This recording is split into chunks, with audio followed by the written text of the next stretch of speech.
Yes, Sandeep. Okay. So yesterday I have asked you to do this correlation of same variable x and x or y and y. Has anyone tried this? I kind of did. I'm not sure if I'm right.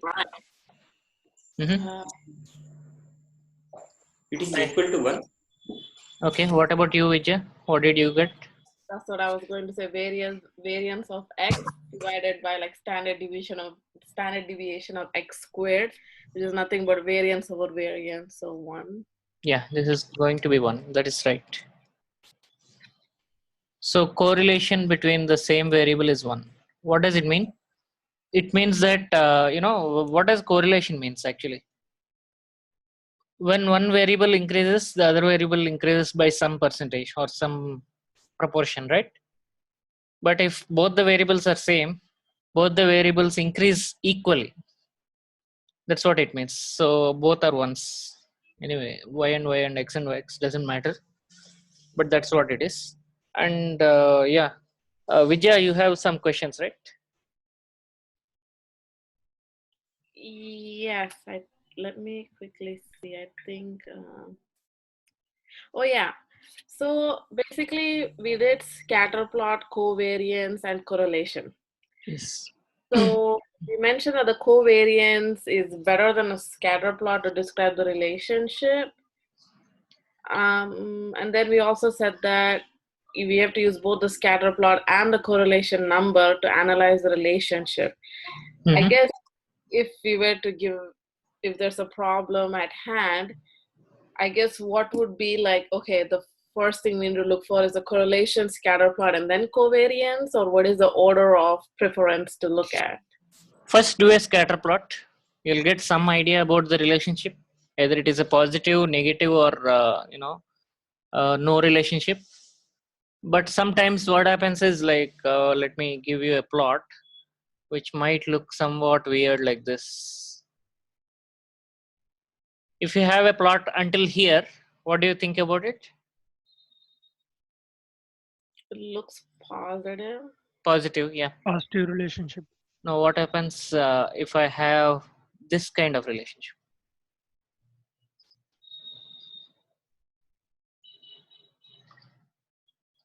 What happens now? Is it positive or negative? I mean, positive or no relationship? I can choose to draw a line here. Okay. Or I can choose to draw a line like this. Which is better? It's hard to tell. It's hard to tell, right? So, sometimes it's not always you'll find only these patterns, right? Your data is random, so your scatter plot will also be random. So, what I would suggest is first try the scatter plot. If it is clear, then you'll already get a relationship between those two variables. If not, then go for correlation, not covariance. Go for correlation. Because of the problems that I described yesterday, do not go for covariance until it is mandatory for you to go. Okay? Based on the correlation and scatter plot, you decide upon, is it a positive relationship? Let's say for this, if the correlation is coming around 0.3, what do you think about it? Is it a positive relationship or negative relationship or no relationship? How do you interpret this? Positive. You call it as a positive, right? But what if correlation turned out to be, let's say, 0.001? Do you interpret this as a positive or no relationship? No relationship. Yeah, in this case, I would suggest go for no relationship. The reason is here, no relation. So in this case, if it depends. See, based on this plot, I would still say that there is some positive relationship here. But if something is more like this, it depends on how you look at the plot. What about this now? In this case, I would suggest no relationship, because it's more like this. The line is more parallel. In this case, little bit of angle is there. So I would suggest you take still the still some positive relationship in this case. But if the same correlation versus scatter plot, I mean, if the same correlation is coming for this scatter plot, I would say it's a no relationship. It's more like a, you have to take both of these two, then consider if it is a positive relationship or no relationship. Are you clear, or am I confusing you? Vijay, are you there? Yeah, makes sense. So it depends on both the plot as well as the number. Don't consider only number and then prefer something, because numbers could be misleading. You never know. There are 100 different scatter plots I can show you. Each one could be having very close to zero, but still sometimes you take positive, sometimes you take no relationship, depending on the scatter plot. Hope this clears and did not increase your confusion. Yeah, I'm good. Okay, cool. Any other questions, Vijay? No. Okay.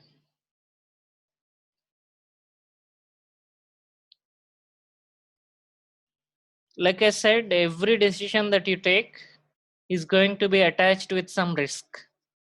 Whether you take it as a positive or you take it as a negative, no relationship, in both the cases there is some risk.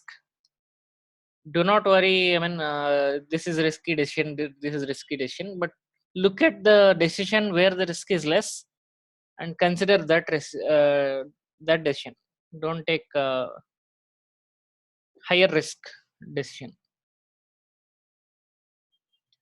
So yeah, that is about the correlation and covariance and the scatter plot and everything.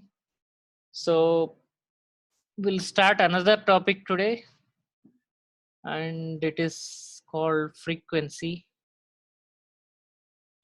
distribution, and this is very important actually. And this frequency distribution is going to change the way we think about the subject from here. Okay, so what is frequency distribution? So it's simply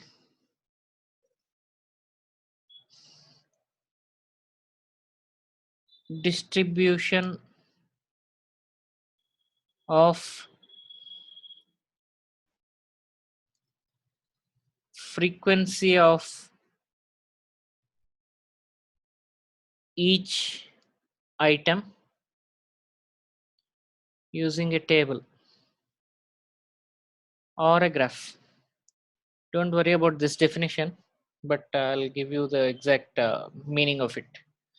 So I think let me show you one example.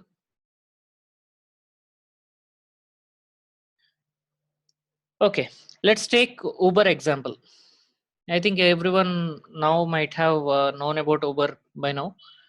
So I'm taking Uber example, and there are so many passengers every day that will travel in Uber. But let's take one cab. Okay, let's take only one cab and the cab driver's rating. One cab driver's rating.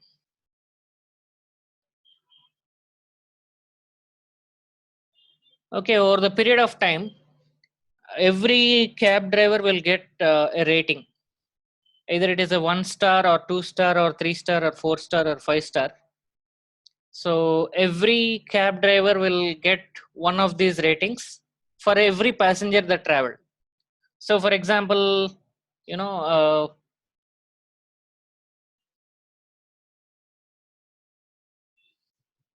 So there is, let's say, person 1, or let me write it differently. Okay, ratings. The variable is called ratings now, and the variable is defined by either 1 star or 2 stars or 3 stars or 4 stars or 5 stars. These are the only possibilities that you will get, the cab driver will get. So let's say tomorrow, I mean, the last 1 month, these are the ratings. The first person gave 4, second person gave 3, third person gave 4, 5, 4 again, 3, and 5. Now, can you calculate what is the average rating? It's very easy, right? You know, when you ask about average rating, you just sum up all these things and then do a, 4 plus 3 plus sum of all the elements by number of elements. In this case, I think 7 elements are there, or let's take only, okay, that's fine. Let's take 7. So based on this, what is the average rating? Can anyone compute and tell me quickly?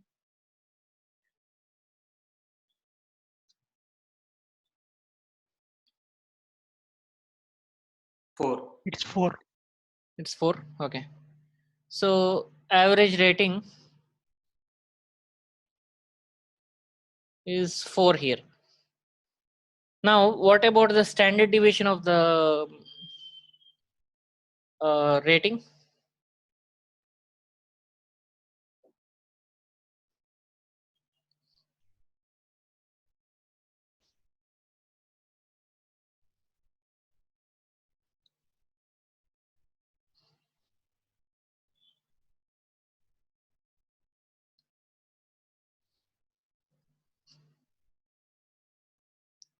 Are you there? You have to use Excel probably. Yeah. How much are you getting?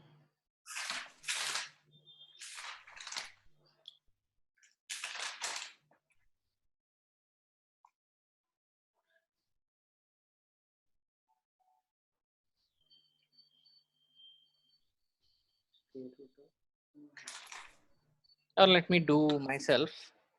Square root of 6 by. Okay, let me do that. Can someone tell me the numbers that I wrote? Did you note down? I think it is 434543. 4434543. 3, 6. 55. There is no 6. There is no 6. I calculated 0.8164. Okay. Anyway, let me do as well so that you'll. I'm sorry. This is not me. Average.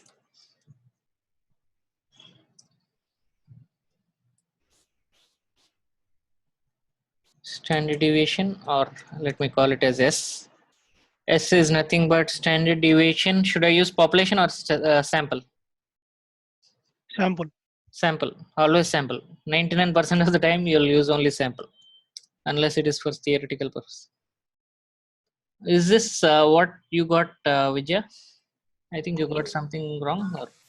Yeah, same. I just didn't mention all the decimal points. Okay, that's fine.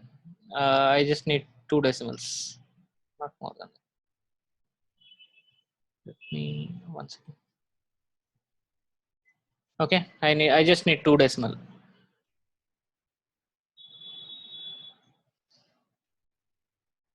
Okay, now forget about all these ratings now. For now, can you tell what is the most frequent rating from this 2 numbers, average and standard deviation?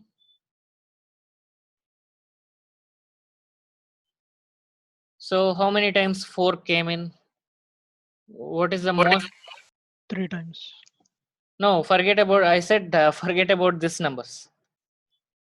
Okay. I'm not even asking how many times. Let me rephrase my question. My question is, what is the most frequent number, and what is the second most frequent number? Likewise, those are the numbers that I am asking. What is the most frequent rating?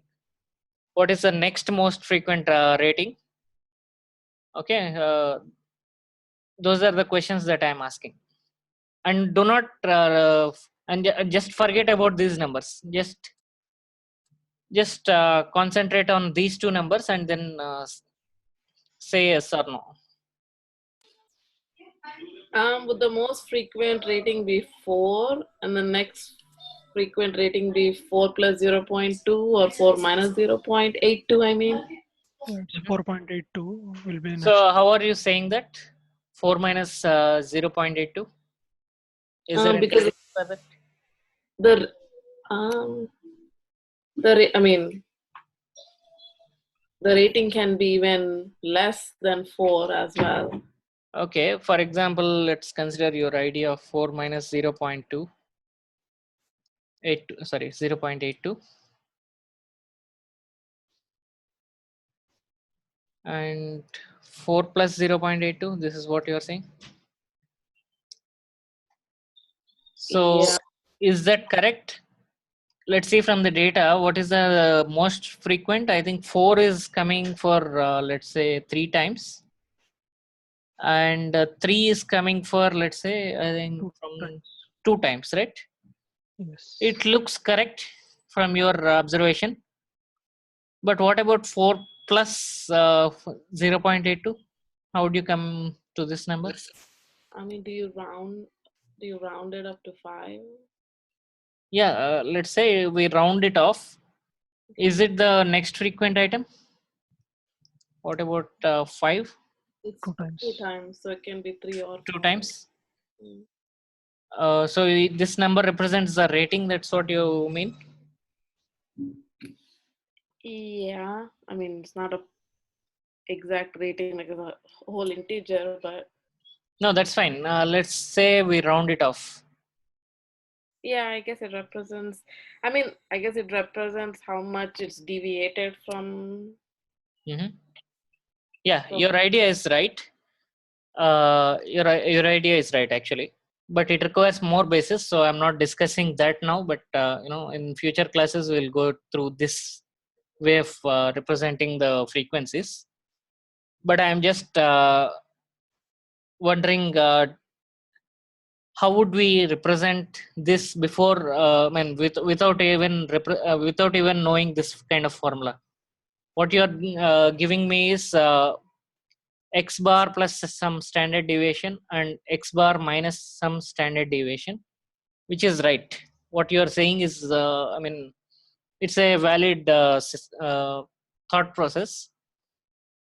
But given that we don't have this mathematical background, can I do something to these ratings? Can I do something to these ratings, something to this data set to identify the frequency distribution is what I am interested in. So one way to do that is simply counting the numbers and then creating a frequency distribution table. By the way, whatever you said is correct, Vijay.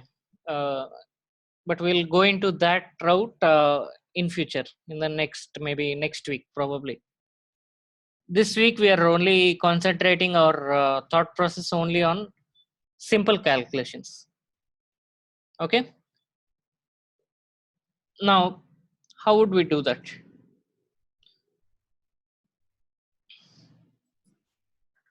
So to do that, it's simply like this is a normal tendency, right? That's what I already did here also. 4 is repeated for 3 times.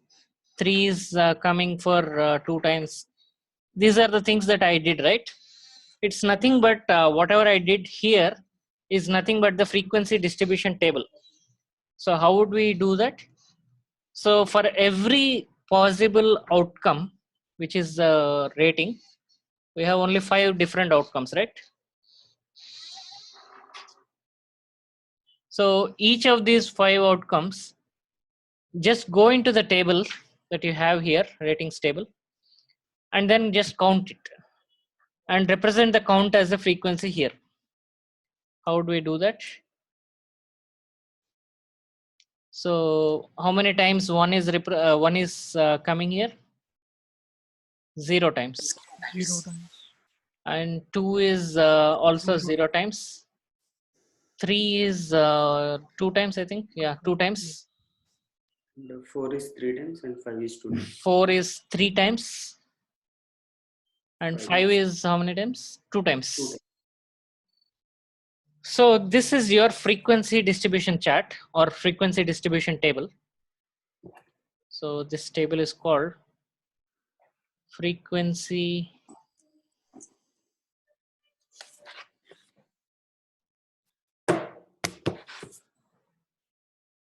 distribution table. Now, how is it useful? So tomorrow, let's say I am the driver, cab driver, and tomorrow I give a ride to one of the customer. So tomorrow, based on this chart, I can say that most probably my rating will be 4, because that is the most frequent rating that I got.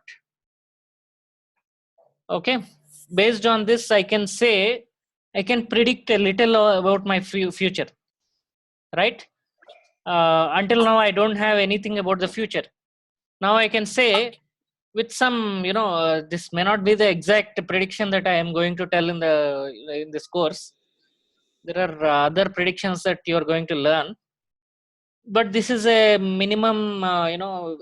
This is a prediction that you can give with minimum amount of effort, even though it's not a very accurate prediction. But you can say tomorrow my rating could be most probably 4. The next most probable items are 3 and 5. 1 and 2 could never happen probably, or could most probably rarely happen. Is that fine? What is this chart and all? And it also, in fact, this is not really used for prediction. I am just telling one way to do the prediction. This is not the real predictions that we'll learn. So don't worry about this simpler approach of prediction. This is not how we are going to predict in future, whatever in the future classes.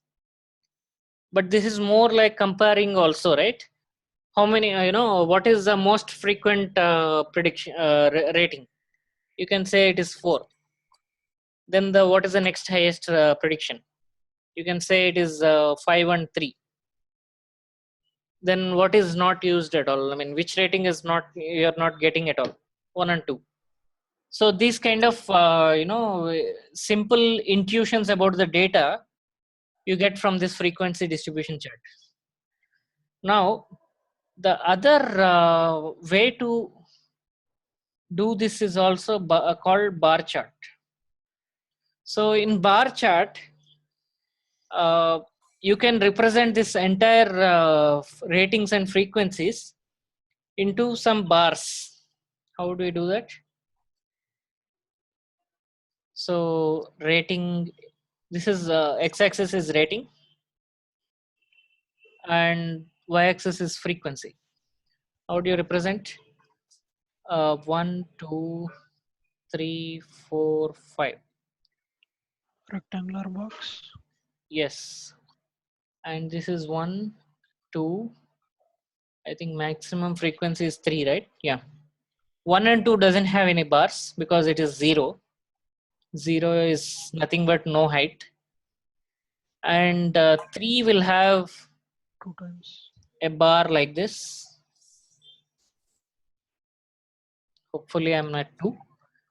Then 4 is represented by a bar of 3 frequency, which is around this height. Okay. Now what about 5? 5 will have, sorry, this 5 is 5 is only 2. Yeah. This is how you represent the bar chart. So now using the bar chart, you can quickly say without even, if these, since these are only 5 ratings, you will have only 5 bars. But let's say, you have 100 different unique items here. So you'll have 100 bars. and there will be 100 rows in this table. So it will become difficult for you if you have only one frequency distribution table. Instead of that, if you use a bar chart, it will be much easier to compare things across. Okay, using this bar chart, you can just see whichever is the highest bar. Just say that is the highest rating, I mean highest frequent rating. And the next highest bars has next highest ratings. You don't have to really worry about the frequency, right? This number itself is not very useful for you. What is useful is what is the highest rating, what is the next highest rating. So based on the height of the bar, you can just say that whichever is the highest rating, I mean highest number of occurrences that you got in your data. Is that fine?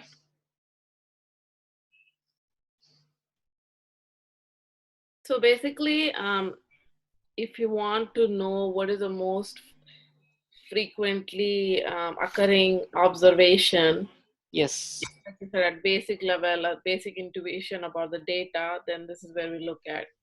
Yes. Okay.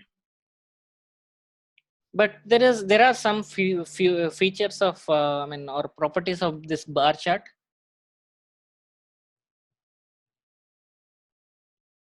These properties are more like guidelines than the properties itself. So you know, some of these guidelines you have to think about, and then you know, many people, what happens is they'll when they need to use pie chart, they'll use bar chart. When they need to use bar chart, they use line chart. They'll use a different chart for different I mean for the whatever is the real purpose, original purpose is lost after you use a different kind of chart. So do not make this mistake. So I'm just giving you these properties, but this properties is more of like a guideline when you have to use a bar chart versus any other chart. Okay. So for example, the first property I think is no ordering of, no implicit ordering or no ordering. So what does it mean? It doesn't matter which order you plot. In this case, I plotted 1, 2, 3, 4, 5. Tomorrow I can plot 5 as the first one. Next is 3, 5, 3, then 4, and then the rest of the things 1 and 2. Does it change the meaning at all? It did not change the meaning. The interpretation is still the same. 4 is having the highest number of uh, highest frequency, then the remaining 5 and 3. Then 1 and 2 doesn't have any free, I mean it did not occur in the data at all. The meaning still remains the same. So if this kind of property is satisfied, then go for bar chart. Do not go for bar chart when there is no, I mean there is an implicit ordering. Okay. The second thing is counting, or instead of counting,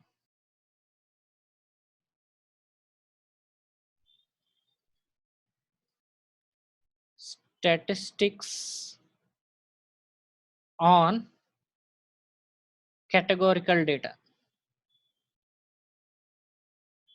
Actually, you know, this rating 1, 2, 3, 4, 5, it is a categorical data, right? We're not talking about continuous data like 1.1 is not a rating. Maybe that could be an average rating, but not a rating given by one person.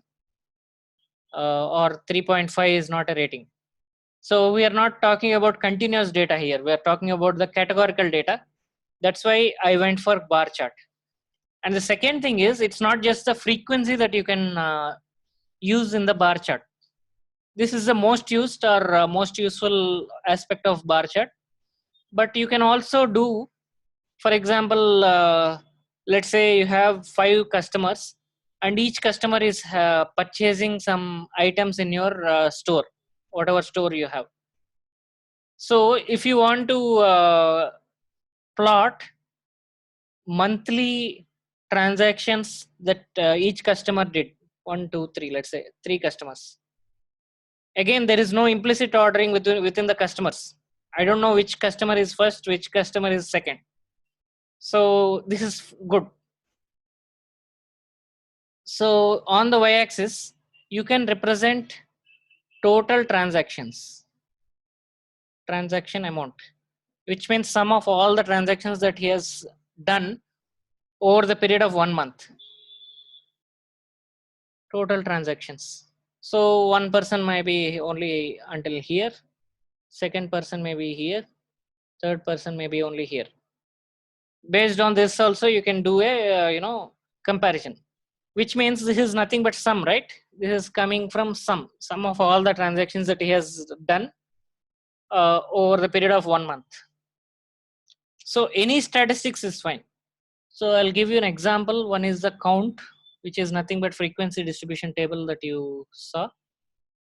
Second example could be sum of all the transactions kind of thing. Other could be even average. You can calculate any statistic actually, but the only thing is this kind of ordering, even if you reorder the things, the meaning of the graph should not change. Okay. And the final, it's more of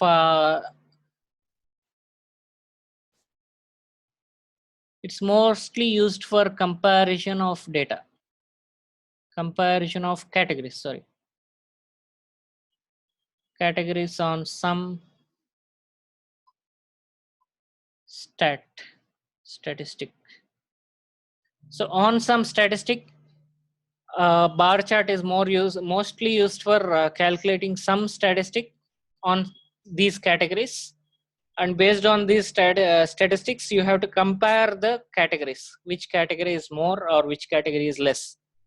So implicitly most of the times you cannot compare the categories, customer 1, 2, 3, you cannot compare, but you can say customer 2 is more important because he is purchasing more. So that kind of comparison, which is implicitly mostly not possible in categorical data, is sometimes possible based on this bar chart.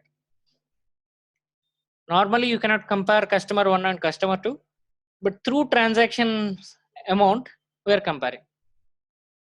Is that fine till now? Yes, Sandeep. So one point, if you have not even not noticed till now, the category, this 1, 2, 3, 4, 5, there is an implicit ordering in the ratings, but that is fine. When I say no ordering here, it means that no, I mean, even if you change the ordering in the graph, the meaning doesn't change in the bar chart. Strictly speaking, rating 5 is more important than rating 4. Rating 4 is more important than 3. There is an ordering actually. But in bar chart, even if you change the ordering, the meaning doesn't change in this case. So that's why I'm using this. Is that fine? Is anyone having any question on bar chart? No, makes sense. No, Sandeep, fine. Cool.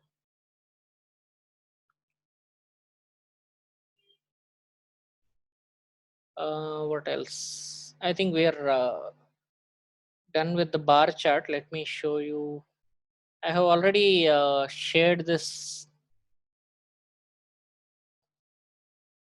data sets to you. The chart data set is already shared to you.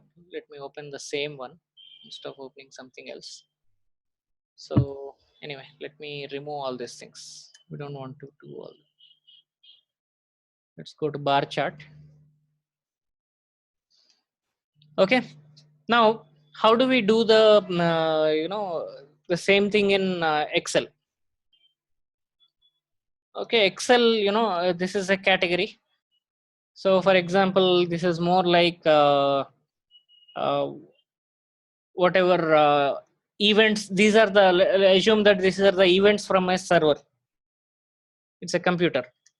the server generally has 3 statuses. The health of the server, it could be green, red, or black. Generally it should be yellow, but in this case assume that it is black. That's fine. So whenever the server is the health of the server is good, you say it is green. The server responds with green. When the server of the when the server is not good, the health is not good, maybe the CPU is utilized too much, or the disk is not available, this kind of errors. Let's say the server responds with red, and black is nothing but the server is not responding with anything. So at that instant you assume that it is black, because you don't know what is happening behind the scene. So every minute we collect this data. Let's say at the first moment there is a red, which means the server is not good. Then it turned to green because we went back and fixed the issue. Again it is green. Then at some moment there is a network error, and server is not able to respond back with any status. Then we assume that it is black and we are returning black. Likewise, hope this data set is clear. Is this data set is clear, or any confusion here? No confusion. Okay, Fine. cool. So now how do we create a frequency distribution chart? All we have to do is we have to go and count it, right? I'm sorry.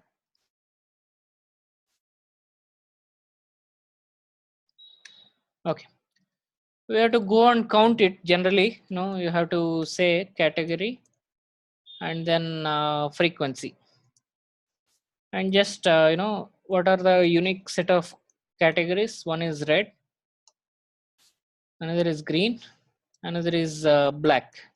These 3 frequencies we do have. And let's say how many times red came in? 4 times. 1, 2, 3, 4. Yeah, 4 times. And green? 4 times. Again 4 times. Yeah. And black, how many 4 times times. black came in? 1, 2, 3, 4. All are 4 times. Huh? Yeah. It doesn't look like that. Is it correct? I mean, we have 12 data points and 3 Yeah, floors. this looks correct. Yeah, this looks correct. So that's one verification that you can do is sum of all these numbers should be equal to the sum of the data points. I mean, number of data points that you have. Here I have count is 12. If you see the below bar, count is 12. And here also it is 12. So this is one way you can do. But in Excel, there are better ways to do it. If you go to pivot table and then choose this entire set of data, whenever you need to choose any data, just click on this button. That will may allow you to select the data. Hopefully I get it. Generally I forget how to do it always. And the output location I am giving in the existing data set here. Destination is not valid. Just give me a second. This is something I regularly forget. Yeah, now I remember. There are some things that I regularly forget. So bear with me. Can't say anything else. Okay, I'm selecting all the data. Then there is something called recommended pivot tables. You click on that. You get another sheet where you get all these unique numbers. But here you need to add, the count of each of these labels. So if you drag from here, earlier it was here. If you drag from here to the sum of values, this values column in the section, you'll get a count. You should also, one second. Yeah, you should have rows as the labels, as well as the sum of the count as the columns, another columns. So if you do this, you will get the count. Unfortunately, I'm not getting. Wait. I got it. I think I did a mistake again. Let me show it again. Recommended tables. So there will be a category, and category is the list of rows that you see here. And drag this category into the list of values as well. So that way you'll get both the label as well as the count. Is that fine, or did I confuse you?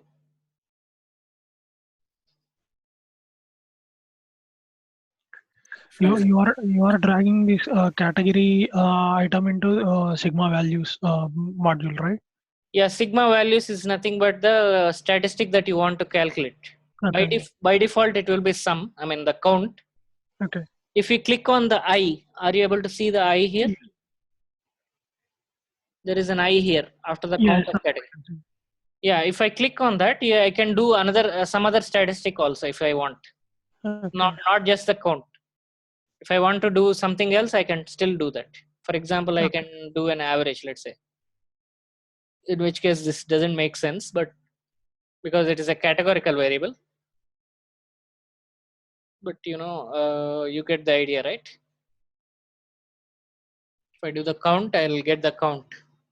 So this is the way, if you have a lot of data, you can create this frequency distribution table very easily based on this. Is that clear? Yes, Sandeep. Now, how to do the bar chart? Finally, we are interested in the bar chart. So there is an insert. Actually, if you see this entire Excel, the above ones is called menus, these things. And then there are some tabs kind of thing here, right? These tabs are called ribbons. So next time if I say click on the insert ribbon, you should not see here, you should see here. The below tabs. Tabs are called ribbons. So in the insert ribbon, you'll see something about the charts here. Okay. Just select all this data and then click on this kind of bars. If you see this first one, these are all bars. Click on the bars, click on this 2D column, you'll get a bar chart. But for your understanding, I'm just changing these counts so that the bars will look a little bit asymmetric. In this case, every bar is showing the same count. Let's say I say green is let's say 8. Let me copy it somewhere. One second. The pivot table generally I cannot change. The way to change it is copy this data somewhere else, then change the cells. You'll be able to change it. Let's say this is 1 and let's say this is 10, or let's say this is 10 and this is 8. Okay, just changing the numbers so that you'll get a better bar chart. Okay, this is how you can do the bar chart, and based on this you can say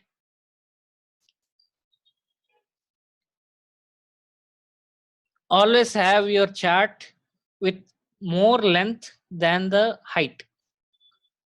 The length should be more, that way you'll see the bars and everything very clearly.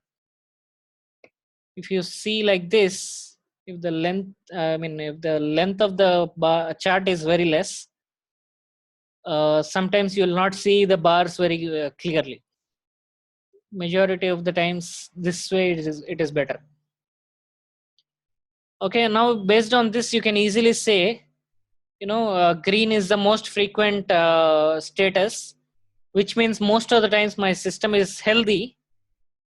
But sometimes I can also see that my system is not healthy. So out of so 10 times it is green, but there are 8 times, which is a considerable amount compared to the green, my system is not healthy. So based on these kind of insights, I can easily tell which one is better. Hope this helps. I mean, this should be easy, but I just wanted to mention this. The reason for mentioning this is many times people people use a different chart when when you have to use pie chart, you are using bar chart, so the interpretation will change a little actually. So it's sometimes hard to interpret if you are using a wrong chart. So you should always remember these you know techniques or guidelines. Any questions on this, whatever I covered?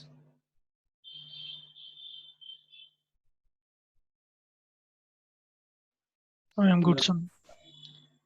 Okay, someone is talking. Any question? No, it's fine. Okay, Vijay, are you also fine? Yeah, I'm good. Okay, cool. We'll take a break of 5 minutes. My system is showing it is 7:18. We'll come back 7:25. 7 minutes of break. Okay, Sanjay. Okay, fine.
Is everyone back?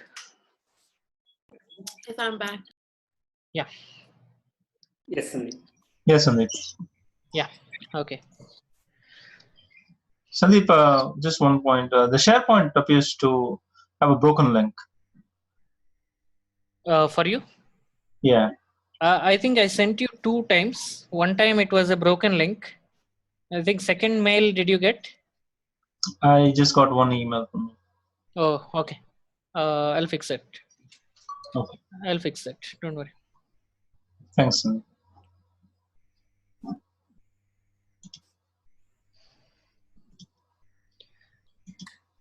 Okay. So based on this, we discussed about the bar chart. Then the natural question is, these are categorical data. How would we draw a frequency distribution diagram or frequency distribution table for, instead of categorical data, can I do for continuous data? So this is a natural extension to the bar chart, but this is more important than what I have just showed you. And this is called histogram. So histogram is similar to bar chart for representing the frequencies, but there are few differences as well. In bar chart, you can only you can use count or sum or average, any statistic you can use on the y-axis, even though x-axis is categorical. But histogram is more used only for the frequency of the distribution. It's not used for any other purposes other than frequency. I mean, what I am saying is, you cannot have a sum or count or anything else on the y-axis. The y-axis is fixed. It always has frequency. So using using continuous,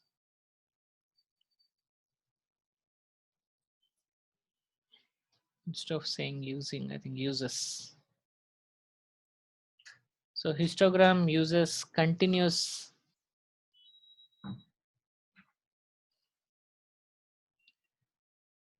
data instead of categorical.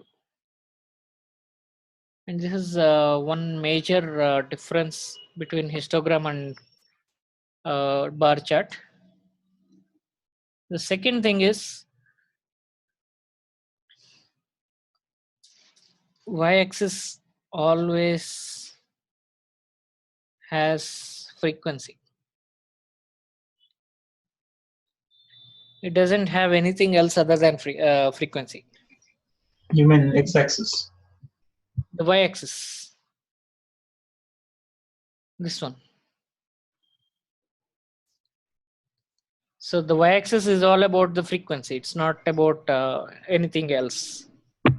But the question is, how do you count the number of occurrences for a for a continuous data? So for example, in bar chart, I have counted, there are only 3 unique items out of all these things. In all these server failure categories, all I have is red, green, and black. Only that it is repeated multiple times. But in continuous data is something like our height.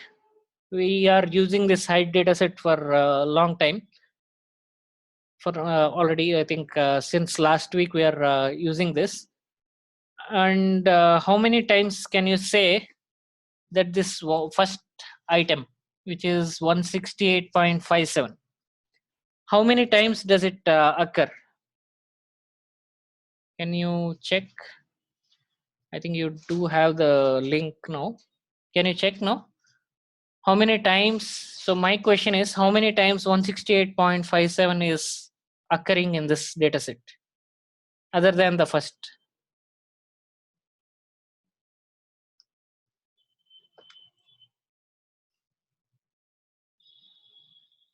Is there anywhere you're seeing for 168.57?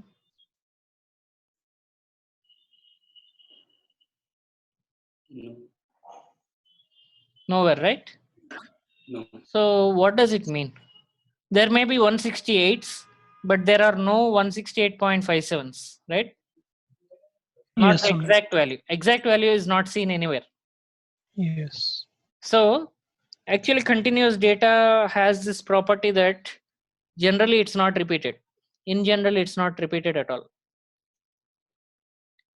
Okay, let me remove all these things. So the y-axis is fixed in a histogram. Yes, you're right. And it can only be it can only be the frequency, like the count. Yes, always you have to count it. There is no other way you can do a histogram. Histogram is always about frequency, nothing else.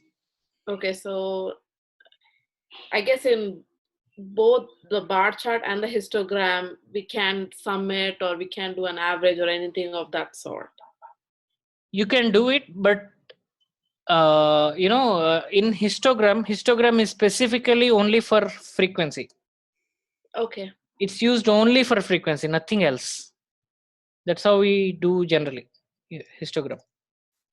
For bar chart, it is different. Bar chart, you can do it or sum or average or anything, and it is still fine. Is it fine? What I was saying? Yeah, makes sense. Okay, cool. You told in continuous data, the data is not repeated. You mean it never be repeated, or it may happen, Sandeep? It may happen accidentally. Okay. So Okay. just one question, Abid. So let's say your weight is let's say maybe 120 kilograms. Okay. Okay. But is it exactly 120? No. It may be 120.1257, something like that, right? How many people in your in your community will have this exact 120.1257 kgs as your weight? Okay. If in a sample, if I have a lot of data, it may happen. How many times? I mean, Maybe I cannot say frequency. particular number. The frequency may be 2 or maximum 3. Yes. It may be out of 500, let's say. Yeah. It may not be 250 out of 500. Yes, Sandeep. My point is, majority of the times the frequency will be 1. Okay. Majority of the times the frequency will be only 1. Okay. Let's take only, let's say in this case, let's take only first 10 samples. I think I took only 9. First 10 samples. Okay. Let me take into another sheet. Now, how many times 168.57 is repeated? Can you check? Only one time. One time. 174.637. Only one time. One time.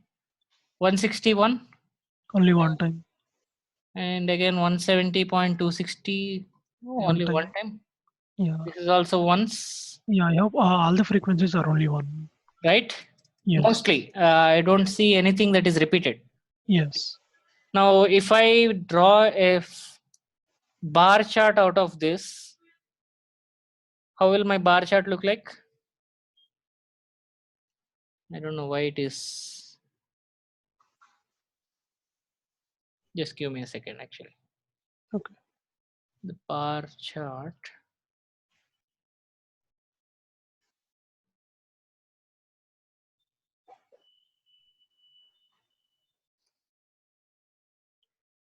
Height and frequency.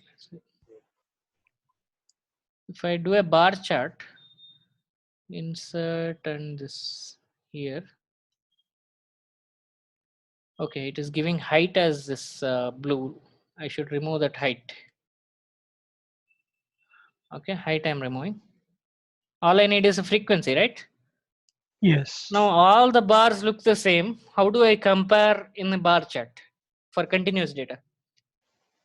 So the difference with continuous versus discrete, continuous versus Categorical. categorical, the major difference is the repetitions are not much in continuous.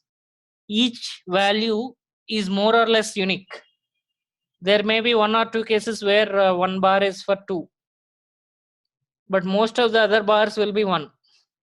Now my question is, how do I create a frequency distribution when all I have is all ones?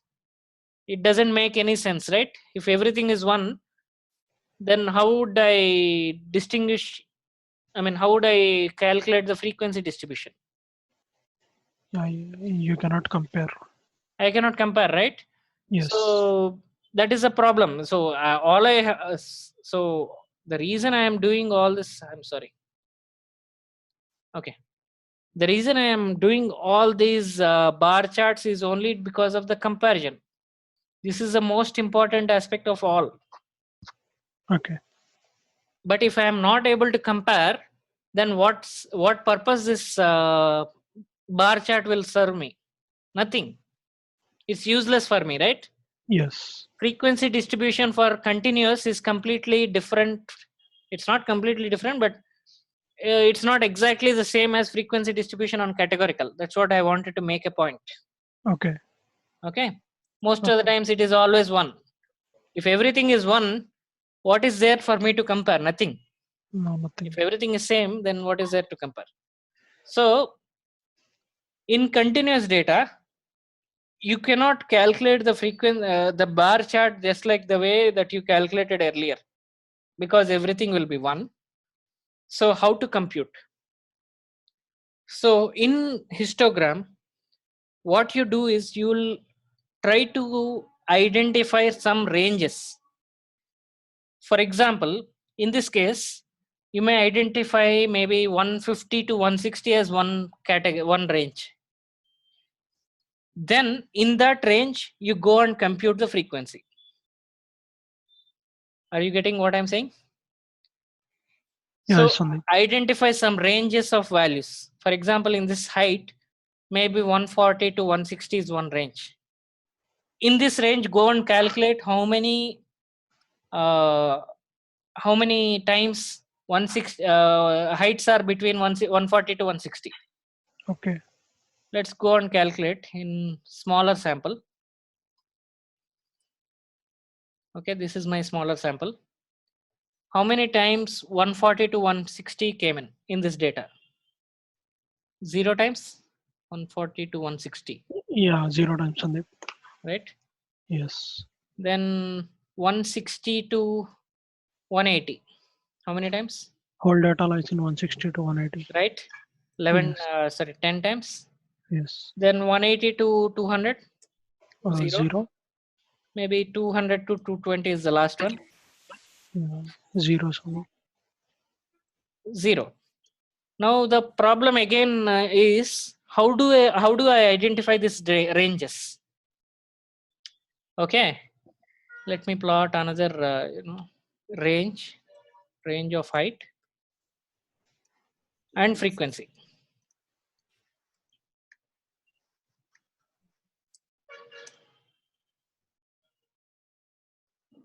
Again, I can do a bar chart again. The problem here is there is only one bar. All the other bars are gone. The problem here is, I did not identify these ranges properly. Because the ranges are not proper, my bar chart is not looking good.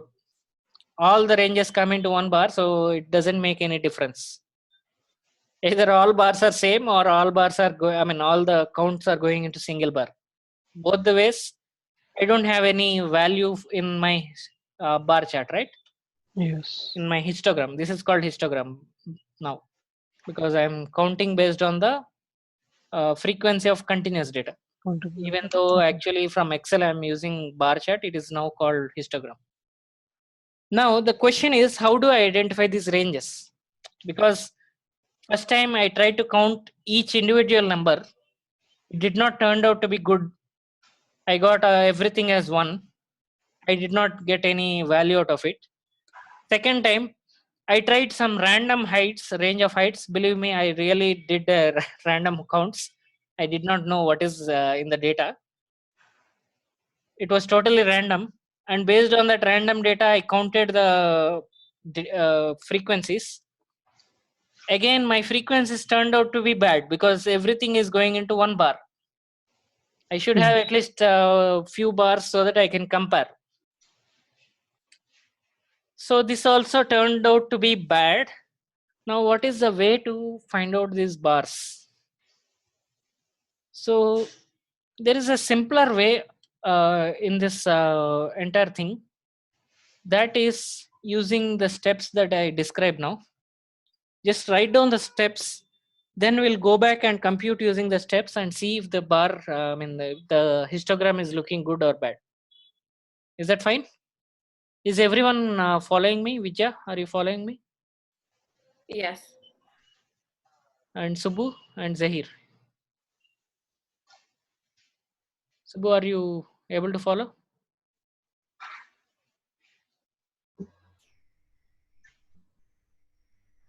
Okay, I'm not able to hear Yes. Subbu.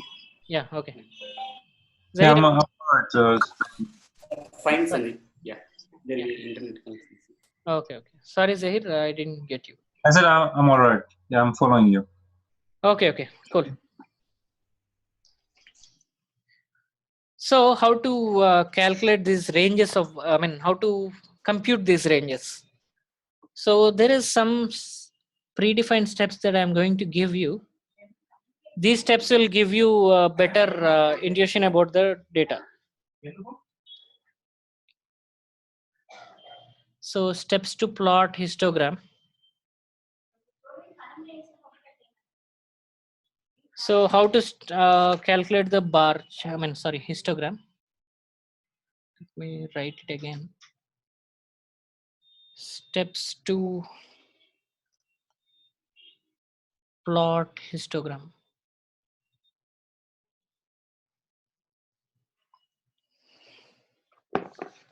So the first step is to calculate a minimum value.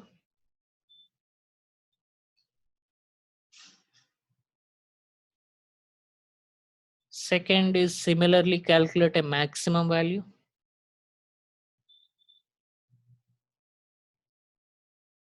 Then calculate a range where range is nothing but max minus min. Then fourth step is calculate the number of bars. Number of bars where number of bars is equal to, let's say, number of bars n equal to range by square root of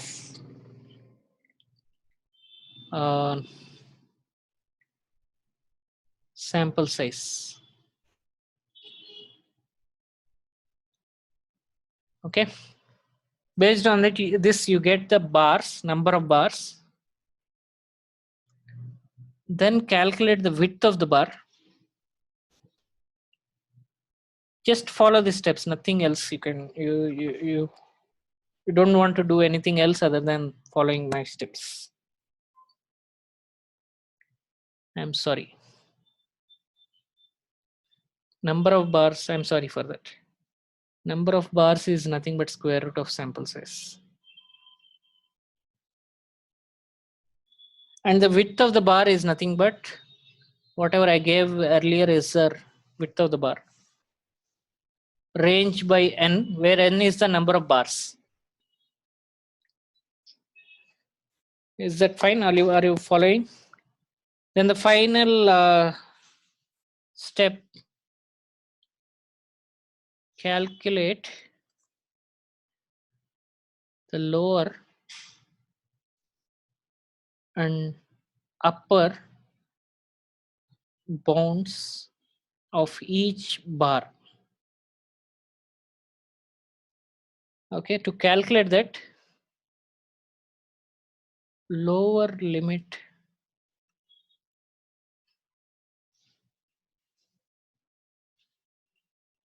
of first bar is given by min value. So the first bar always starts with the minimum value that you calculated in the first step.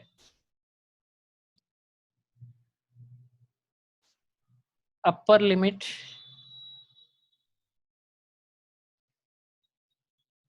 equal to lower limit plus width of the bar.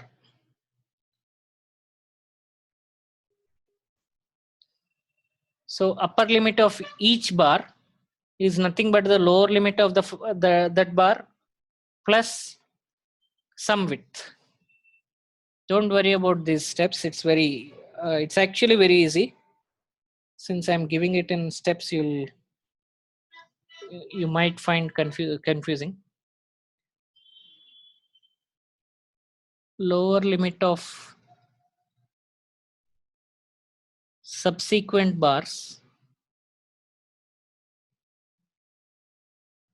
is equal to, so every lower limit of each bar will start with the upper limit of each the previous bars.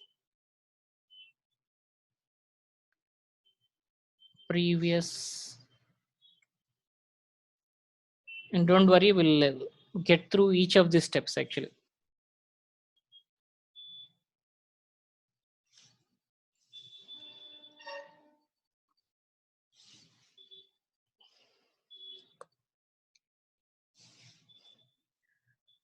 Okay, I think we're done with the steps.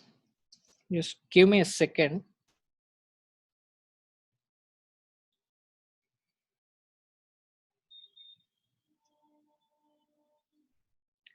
Okay, I'll stop the steps until here. We'll complete the steps until here, then we'll add any steps that are remaining based on this.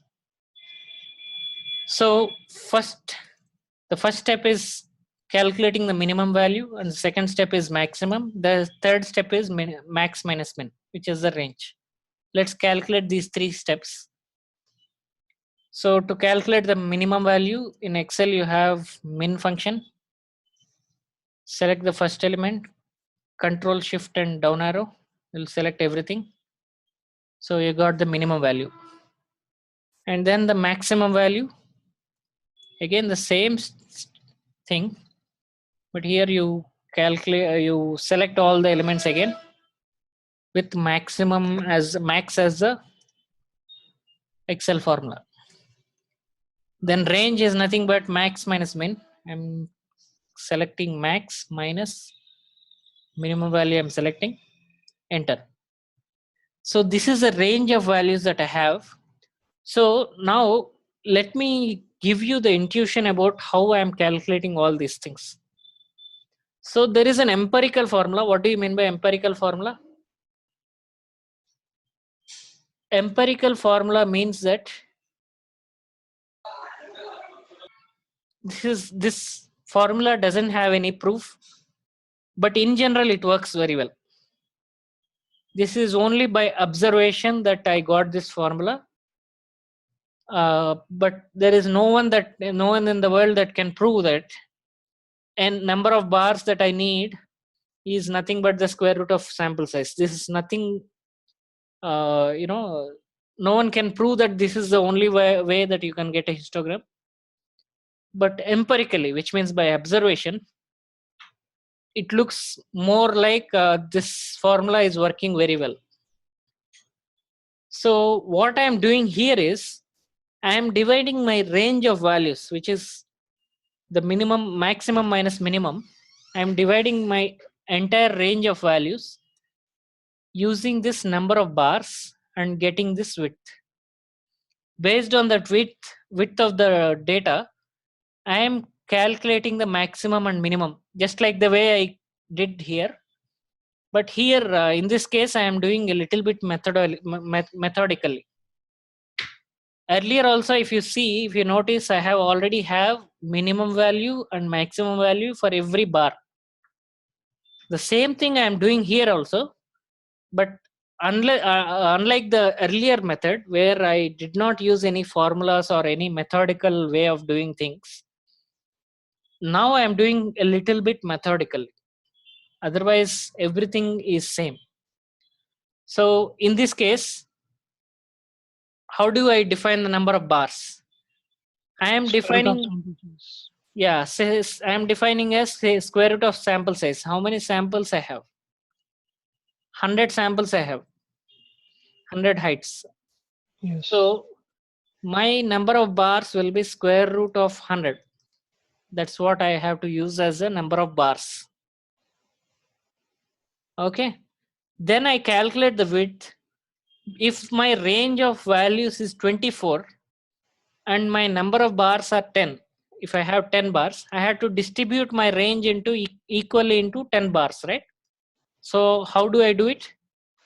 It's very simple, right? I just have to divide my range into 10 equal parts. Okay. By this one. And what I'm doing here, range by number of bars. This is the same formula that I have given here. Okay. I am dividing my whole range into equal number of partitions, which is 10 bars in this case. So now I got the width. How do I get the ranges like this? Always start with the minimum, which here the minimum is 157. So I start with this one. Okay. If I have to start with any number, if I want to use the formula, I just give equals. If I want to just use this number, just click on that. If this number is any time changed, 450, let's say, this number will also get automatically changed. That's the advantage of using that formula. All the numbers will be automatically changed based on the data. So my lower bound of the first bar, always I have to start my bars with the first lowest value, right? Yeah, minimum value. Minimum value. So I am starting with the minimum value. Then how will my upper gets affected? Lower plus width. Lower plus how much is the width I calculated, that much width. Okay, you don't need midpoint in this case. Don't worry about that. Then how would the next bar get the value? So generally the lower, the upper of the, sorry, the lower of the next bar is nothing but the upper of the previous bar. So just use the formula equals 159 and then select this upper. You'll get some value, the same value you'll get. Again, whatever the upper of the second bar, lower plus bar, width. lower bar plus the width. Again, the same thing. Here it is upper and here it is lower. So lower plus this width. So since it is kind of difficult to, do all this for 10 bars, all I can do is I can just drag it on like this. I think until here, if I'm not wrong, am I correct? You will have to fix the width, Sandeep. Yeah, you're right. Thanks for that. I'm doing a mistake here. I have to fix the width if I want to drag. I have to make it as a constant. Now that it is a constant, if I drag it on, am I getting 9 or 10? How many I'm getting? Okay, the last one is extra. I remove this. So these are the list of bars and the minimum and maximum widths. Now consider this kind of notation. what I'm doing is simply 157 to 159. That's what I'm doing here. Similarly, I'm doing 159 to 162.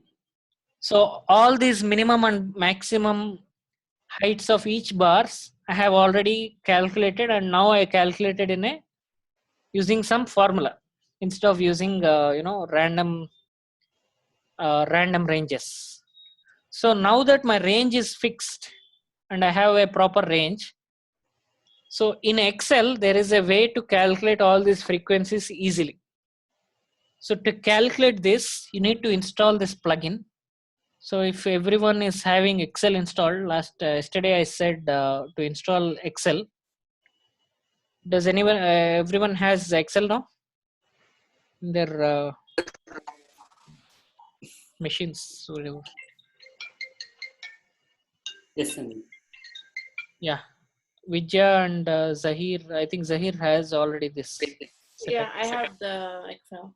Okay, cool. So we can use Excel to calculate all these frequencies. I'll show you how to do that. First of all, you need to install this plugin. So to install the plugin, so you have to go into this file option, and there would be some option.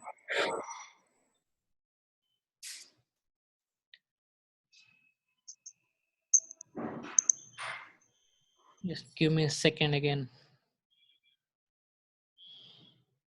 Import. No, it's not import. It's definitely not import. Tools, yeah. In tools, you'll get Excel add-ins. Are you able to see that? If you click on the Excel add-ins, you'll see two plugins add-ins available. For me, both of them are checked in, but for you, it might not be checked in. So checked up. So check up all these options: analysis toolpack and solver. Most of the times you don't need solver at all, but all you need is the analysis toolpack. These are two statistical tools that you might need in any analysis on Excel. So analysis toolpack, sometimes in your Excel version, it may be called as ATP. ATP is nothing but analysis toolpack. Is that clear? Are you able to see this? Yes. For mine, it is not available. Okay, in that case, you'll see which version of Excel you are using. Is it this version or something else? 14.6. Okay, it is a little bit older version. Are you not able to see in the tools? Tools I can see. Excel add-ons are there, but whatever these two are not visible. Oh, these Okay, are not. Okay, just verify and let me know. This should be available actually. Okay, ATP is Okay. not there. Instead of generally for No. older versions, you'll see it as ATP. A is analysis tool pack. ATP. It's not there. Okay, we'll see that later for you. Oh, okay. Actually, for me, solver.xlm is there. Solver dot. XM. Yeah, solver is a different add-in, but we need this one for all the statistic analysis. Okay, I will check this. Okay. Okay. Hope everyone got this. Is there anyone who didn't get it? Vijay, did you get it? Are you able to see? Yeah, I got it. I installed it. Okay. And Abid, are you able to see? Yes, Sandeep. And Zahir, what about you? I think you already installed, right? Last time? I have it already. Okay, cool. So Subbu, I'll talk to you later then. I'll fix your issue later. Okay, Okay, I think Okay. Is it okay if I take 10 more minutes? We'll complete this topic. Otherwise, we can take it later tomorrow. I'm okay with that. Yeah, also okay, Sandeep. Fine, sir. Okay. So once you get this, minimum and maximum, and then you created all these bar ranges, all you have to do is you have to count within this range, within each of this range, how many times your height is coming in. That's what we are interested in, right? So for that, you go into data ribbon, the tab, and then you'll see two different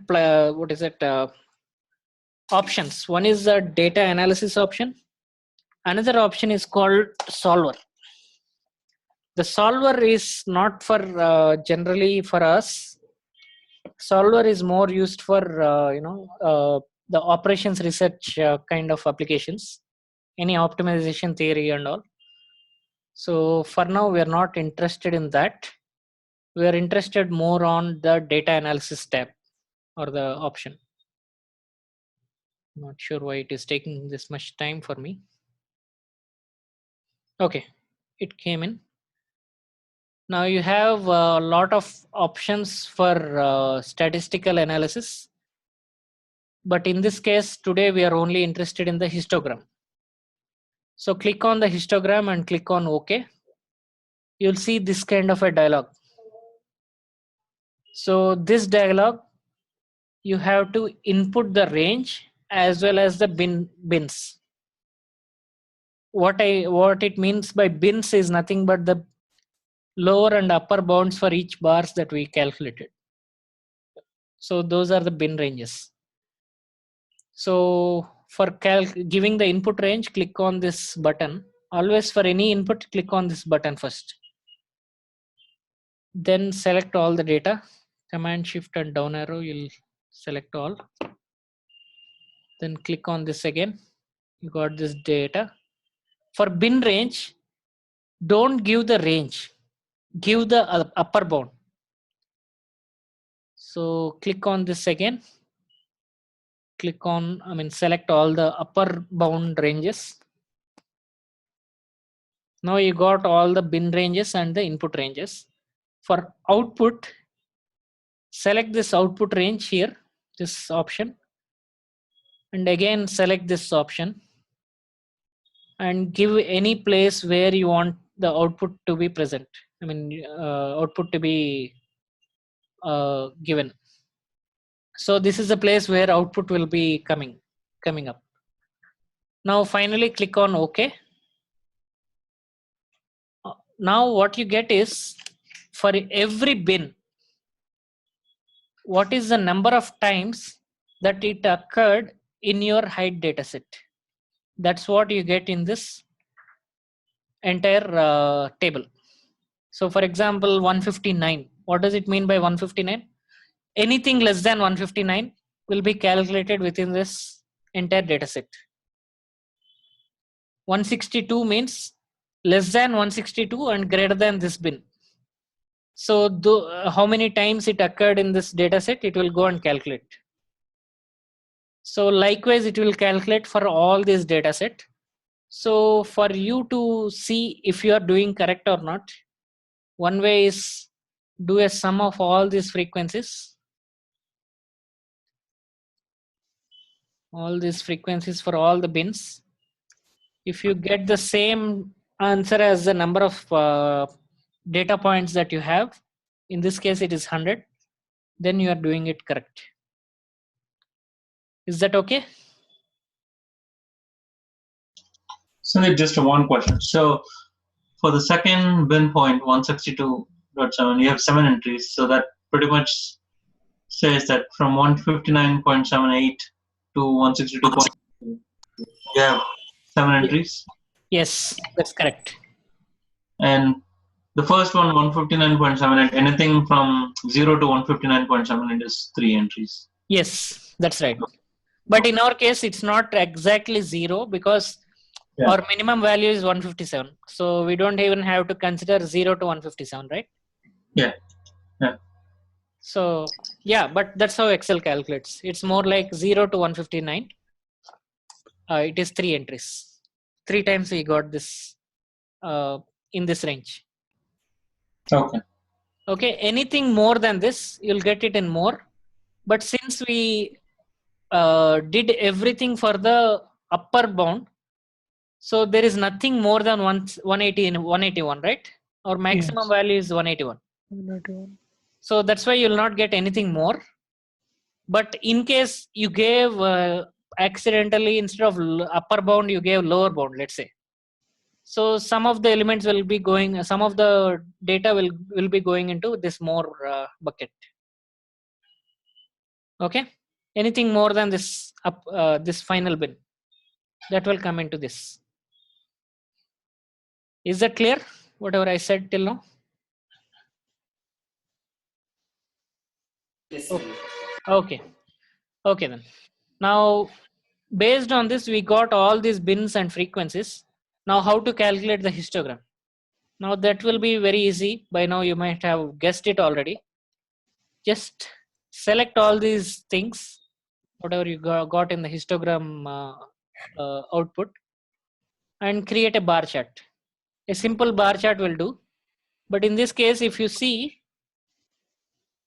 it is selecting 2 different bars, right? I'm sorry, let me create again.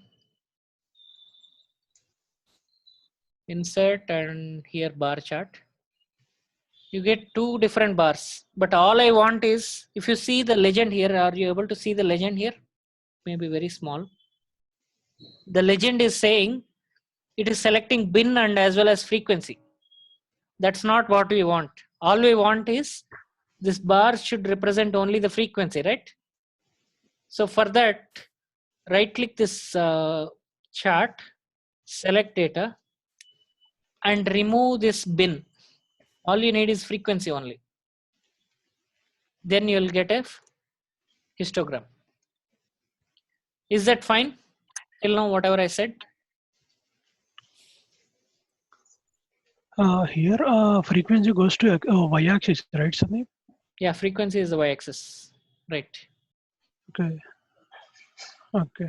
These are only bin numbers, 1, 2, 3, whatever you're seeing in the x-axis. These are just the bin numbers. It's just ordering, numbering the bins, nothing else. Okay. Is Only there the any way? y-axis. So for Yeah, example, sorry, yeah. Sorry. Is there any way we can get the actual bin value on number 1, number 2, number? Actual bin value. In this case, you can do that. In the name, you can select these Yeah. bins. Yeah. Point it to the source as for exact. Yes. Did I do it wrong, or 1 second? There is a You way. just came in for the name alone. Just give the name only. Yeah. No, I gave the name. This is the name, right? So click on that value on the left side on the frequency on the chart. Okay. 1 second. Oh, you don't want here? No, so click on that 15. Double click on that 15. Yeah. Next. Yeah. No change. Okay, okay. Yeah. There are ways, but I don't remember these things. Is it here? Access options. Access value. Yeah, access value should, no, not even this, right? Uh, There should be a way to give this entire set. Give me 1 second. Or I'll tell you. is it when That's fine. went to Vijay, the I'll chart get back to you options? on this. Yeah, there will be a way on the chat options itself, but I'll just select. I'll just verify that from my end. Or is I it think here this- horizontal access labels? Which one you're saying? In the select data? Yeah, in the select data. Mm-hmm. Right underneath the plus or minus, you see horizontal category axis, like right below it. Oh no, like below it, right here, right above the, yeah. Yes.